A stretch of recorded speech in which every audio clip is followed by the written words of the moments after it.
Hi everyone, it's Miss Narcisse. Um, I thought I was thinking about a way to make this class more engaging. A lot of the students that I have are in physical classes, and I don't want y'all to miss out. So I'm toying around with this new software that I found out about today, and hopefully, it'll be something that we can use throughout the semester. Mainly me. So let's try it.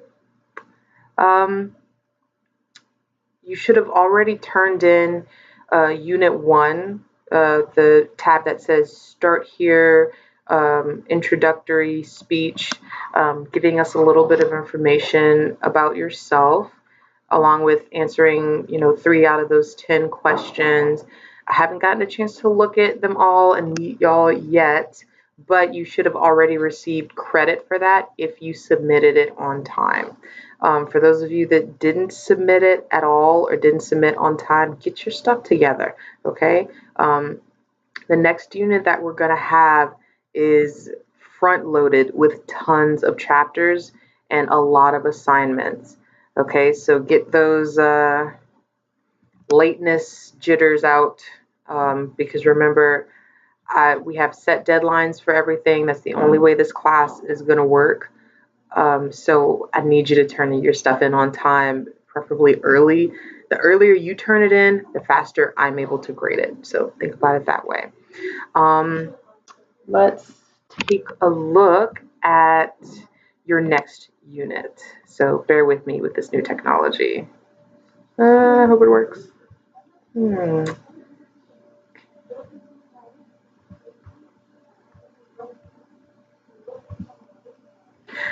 Okay, so you should be able to see um, what I'm showing you right now. We are in informative speech unit, which is the next unit that you're going to be working on. As you can see, I put information at the top of all the units um, just to kind of give you an overview of exactly what you're going to be learning for that specific amount of time. You have 36 days to complete this unit. It's going to be due October 1st. I think the actual time constraints are actually midnight at on October 2nd. So, like I said about being prepared and getting things done, okay, it's going to be really important to remember in this class. So, the first document that we have, which you should see for every tab for your speeches. For this one, it's called Informative Speech Requirements. If you click on that, it's just a little short list of your requirements, things that you need to have for this specific speech. General purpose is to inform, so don't try to persuade me on anything. We're not there yet. We're not in that specific unit yet. The length of your informative speech needs to be 3 to 5 minutes. Please remember that 3 to 5 minutes. In terms of the topic, you can talk about whatever you like. I don't restrict my students with specific topics as long as you're respectful of me, respectful of your peers and your fellow students, and of course, respectful of the university. I want to hear about things that you're passionate about. And you should consider this class as your platform. You have an opportunity to inform us, tell us about something cool or interesting that you like and or that you're interested in, and kind of help us believe or learn something that you've learned. Um, Visual aids. You're going to have one visual aid that's required for this informative speech. And I also am going to need 4 sources from you in your bibliography. One.com in your syllabus, you may have seen something that said 4 sources in one.com. What that one.com means is hopefully most of your sources will come from not just from the internet, but from journals, magazines, hopefully some interviews in there if you get a chance to, really dig deep and talk to people. So if you happen to find like a blog or something like that, I want, um, if you happen to find a blog, it's not attached to any type of journal or a library source. Um, and in that case, then that will be considered a .com. So I only want one .com. All right, so just kind of keep that in mind. I hope I was clear enough about that. Okay, so those are your requirements for the informative speech. You have your prezzies. If you haven't gotten a chance to take a look at these, they're pretty great. Chapter 5. Chapter 5, we have here, I'm going to try running through these a little bit and see what happens. Remember, I'm using new technology here. So chapter 5 was about selecting a topic and a purpose. The best way to do that is by brainstorming, literally sitting down with a piece of paper and a pen or pencil and just writing down the first thing that comes to your mind as it relates to public speaking. Not necessarily the first thing that comes to your mind, nor or anything. Okay, it has to relate to public speaking. Okay, so let's see. What goes into a topic outline?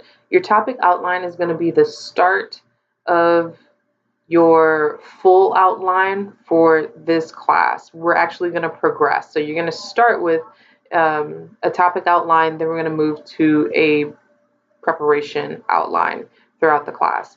So first, for your topic outline, it needs a general purpose. Think of your general purpose as your goal. What do you want to achieve with this speech? The easiest way to remember your general purpose is that it consists of 2 words. It's either going to be to inform or to persuade. That's the way you need to think about it. Whenever you turn in your topic assignment, I want 2 words, okay? And for your informative speech, your general purpose is going to be what? Pause for effect. To inform. That's right. Okay, so next we have specific purpose. Your specific purpose needs to have a single infinitive phrase. It needs to state what you hope to accomplish, therefore being specific, right? A little bit more specific than our general purpose. It also needs to be a statement and not a question. Think about like not asking your audience questions, right? If you're supposed to be giving us an informative speech, remember, when you're giving a speech, you're the teacher. I'm going to be sitting here listening to what you have to say. Okay, so there's no need to ask me or ask your audience a question. All right, and avoid figurative language and make sure that you limit your specific purpose to one distinct idea. I see a lot of students that will get really excited about their idea and then tell me several different aspects of their topic in the specific purpose. That is not the place to do that, all right? I want one distinct idea. And lastly, avoid being vague, i.e. specific purpose, so you definitely don't want to be vague. Your Prezi also has some examples that you can work through. Full infinitive phrase. By the way, I love marching band, so this is my personal example. You definitely don't want to just have 2 words for a specific purpose. You want 2 words for the general purpose, not for the specific purpose. So a better way to talk about marching band would be to inform my audience about the 3 major parts of a typical high school marching band. You'll notice the first 4 words in the specific purpose, all of you will have the same 4 words, especially for this speech. Okay, if you think about it in terms of like a formula, okay, you're always going to start off with to inform or to persuade. For the purposes of this assignment, it's going to be to inform because remember, you're doing an informative speech. So to inform my audience and then you fill in how, what you're supposed to be informing us about. So the next guideline, making sure that it's a statement and not a question. What is La Tomatina? What is La Tomatina? Again, not being a question. It needs to be a statement. To inform, plus my audience, about the history of Spain's La Tomatina celebration. And here's my shameless study abroad plug. If you haven't gotten an opportunity to study abroad and get out of the United States, I absolutely think that you should. And I support that, even if I haven't met you face to face yet. That is the best thing that you could possibly do. I went to Spain for 30 días or 30 days, and it was amazing and opened my eyes. And I didn't get a chance to make it to La Tomatina celebration. So if you do end up going to Spain, please throw a tomato for Miss Narcisse. Next, we have avoiding figurative language. Avoiding figurative language. In this example, to persuade my audience. So the author is actually changing it up. They want to persuade, right? To persuade my audience that the campus policy on student parking really sucks, even though we all know, if you have had to come to campus at all, that this is absolutely true. And if it makes you feel any better, it's just as true for faculty as it is for students. You cannot say really sucks. Okay, those words really sucks. That's figurative language. Not everyone could know what that means. And remember, we all have different frames of references. We're all coming from different places and different perspectives in our lives and in our cultures. All right, so you need to still talk with that formal language. Remember, using formal language for public speaking, which is one of the differences. So a better way to say that. To persuade my audience that the campus policy on student parking should be revised to provide more spaces for students before 5 p.m. All right, so we're saying that it needs to be revised because it sucks, but we're not talking about the fact that it sucks. We're being more specific and saying that it needs to be revised to provide for more spaces for students, and even more specifically after that, before 5 p.m. One distinct idea, making sure that your specific purpose, remember, we're still talking about specific purpose, making sure that it's one distinct idea.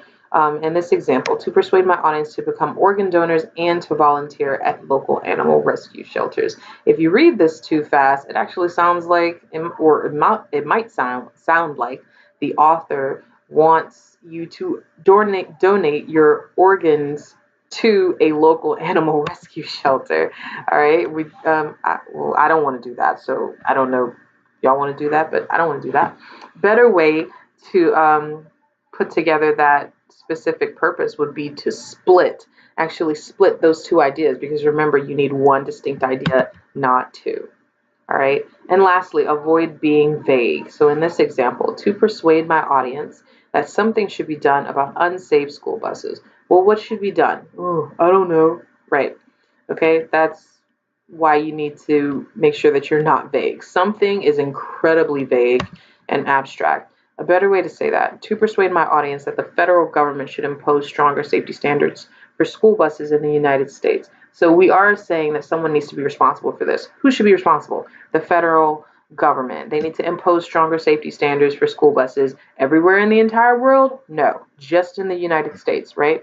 Specificity. Who's going to be your best friend? So here's some questions to ask yourself when thinking about the specific purpose. First of all, does it meet the assignment? Does it meet the assignment? Remember, you're doing an informative speech. By the end of this unit, you will have turned into me an informative speech. Okay, so if you're starting off to persuade, well, you're starting off wrong, because you're supposed to be doing an informative speech.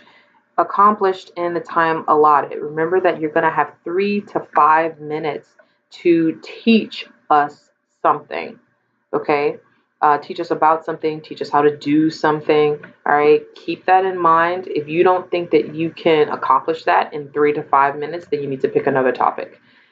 Is the specific purpose relevant to the audience? Is it relevant to the audience? Is this something that we need to know about? Is this something that we need to know about? So, of course, I want you to pick a topic that you're passionate about. I want you to pick a topic that you want to talk about. But that being said, there has to be a reason why you're telling us. Okay, a perfect example of a topic that's not relevant to the audience is if you want to talk about your pet frog, Iggy, right? What does your pet frog have to do with me? How is that going to help my life? How is that going to make me better? Okay, and your audience uh, can be very powerful, but in the end, they're kind of concerned with themselves. They want to know how things can help them. All right. And people don't care how much you know until they know how much you care. So keep that in mind. Make sure that your topics and especially your specific purpose is relevant to the audience. Next, is it too trivial for the audience? Too trivial for the audience. Have we heard this before? A perfect example of being too trivial for the audience is when students want to talk about how you shouldn't smoke. Cigarettes are bad for you. First of all, duh. Okay? We've been through this a million times. Surgeon General has a little thing on the pack of cigarettes that says, hey, you're going to die if you keep smoking these. All right? That's something that's too trivial. Maybe if you want to talk about smoking, you can either talk about weed. I heard people were smoking bananas. I heard about that 3 years ago. Or vaping. Vaping is new right now, and there's been no research come out about it. So that's an more interesting topic than something as trivial as cigarettes. And lastly, is the specific purpose too technical for the audience? Um, I say this with a caveat. That does not mean that you need to dumb down your topic or pick a simpler topic. But if your topic has a lot of jargon in it, then you need to be mindful of that and make sure that you have enough time to explain all of that jargon. And again, if you don't, then you either need to cut it or you need to pick another topic. Um, so now we just finished talking about specific purposes, and now we're going to talk about central ideas. So specific purpose is, of course, specific. Your central idea is even more specific than your specific purpose. All right. Your central idea needs to be one sentence, and it needs to be like a map that someone could look at and understand, oh, okay, so and so is going to talk about main points 1, 2, and 3. Whenever you turn in your outline to me, the first thing that I'm going to look at is your central idea while I'm looking at your video, because I want to see what you're going to be talking about. Your main points should be remember, 3 main points. Your 3 main points should be inside of your central idea. Okay, so guidelines for your central idea, they need to be expressed as a full sentence. Your central idea needs to be a full sentence. What do I mean by full sentence? So here's the grammar lesson that I'm only going to do once. Punctuation matters, grammar matters, and spelling matters. There should be a capital letter on the first word of your sentence, and there should be most likely a period at the end of that sentence. Between those two things needs to be good grammar, good spelling, okay, and more punctuation if needed. So end of English lesson, because I'm not an English teacher. Don't express as a question. For your central idea, again, don't express it as a question. Avoid figurative language. Does this sound a little bit familiar? It should, because we just went over this with a specific purpose. The guidelines are actually pretty simple. Don't be vague. And don't be vague. I will let you go through these by yourselves, making sure this statement is not a question. Here's some more examples for you to work through. Figurative language. Avoid being vague. And here's your topic outline example. General purpose, remember it's 2 words. It's either to inform or to persuade. To inform. Specific purpose, to inform my audience of 3 major marching band competitions. Did I mention I was a huge band nerd? If you didn't know before, now you know. Central idea. 3 major marching band competitions are Bands of America, United States Scholastic Band Association, and Drum Corps International. So from this central idea, what are my 3 main points? Bands of America, United States Scholastic Band Association, and Drum Corps International, which, by the way, if you haven't gotten a chance to check out DCI, otherwise known as Drum Corps International, on YouTube, you must do it. It is amazing, and the people who do that work so hard. Did I mention I was a band nerd? Okay, and we have main points. So this is how your main points would look like. The Honda Battle of the Bands occurs in the summer. The Bands of America competition occurs in the fall, and the Drum Corps International competition occurs in the summer. Okay, you don't have to say, or notice that I'm not saying anything super complicated here. All right, this is just the start of my main points. I'm going to expand in each one of these main point areas um, under my around here, right? Under my main point section.